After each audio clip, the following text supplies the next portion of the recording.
ছোটবেলায় ভাত পাতের শুরুতে তেতো খেতে না চাইলে অদ্ভুত একটা গল্প প্রচলিত ছিল। বাড়ির বয়স্করাই বলতো শুরুতে তেতো খেলে পেটের মধ্যে থাকা পোকা কৃমি নাকি দূরে পালায়, তারপর যাই খাওয়া হোক না কেন সেই কৃমির দল নাকি তেতোর ভয়ে আর খাবারের কাছে আসতো না। কৃমির দল ভয় পাক বা না পাক, গল্প শোনার পর ভাতের থালায় থাকা তেতো নাক সিটকে কোনো রকমে পেটের মধ্যে চালান। তবে বৈজ্ঞানিক কারণ যাই থাক না কেন, এখন মনে হয় গল্পটা বেশ ভালো ছিল। মূলত সারা বছর উচ্ছে করলা পাওয়া গেলেও সদ্য কচি নিম পাতা খাওয়ার উপযুক্ত সময় হলো এই শীতের শেষ থেকে গরমের শুরু পর্যন্ত।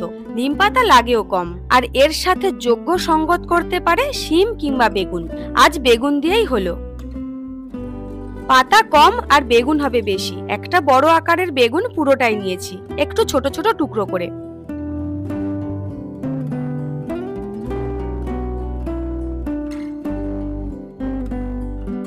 নিম পাতা সর্ষের তেলেই ভাজা হবে। ভাজা এমন হবে পাতা থাকবে সবুজ, কিন্তু ঠান্ডা হওয়ার পরে মচমচে হয়ে যাবে।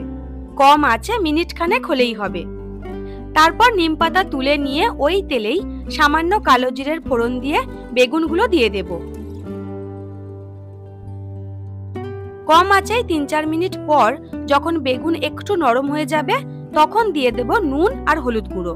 এবারে কম আঁচেই সময় নিয়ে বেগুনগুলো ভাজতে হবে। যদি কেউ ঝাল খেতে চান তাহলে কালো জিরের সঙ্গে কাঁচা লঙ্কার ফোড়ন দিয়ে দিতে পারেন। বেগুন ভাজার সময় তেল পুরোটাই টেনে নেবে, আবার ভাজা হয়ে গেলে তেল ছাড়বেও বটে। তবে কেউ যদি একটু বেশি তেল তেলে পছন্দ করেন তাহলে এই ভাজার সময় আরো একটু সর্ষের তেল দিয়ে দিতে পারেন।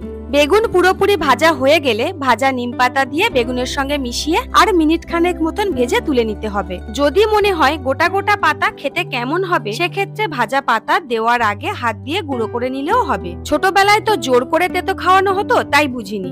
এখন বুঝি তেতো খাওয়ার পর জল খেলে মুখটা বেশ মিষ্টি মিষ্টি লাগে।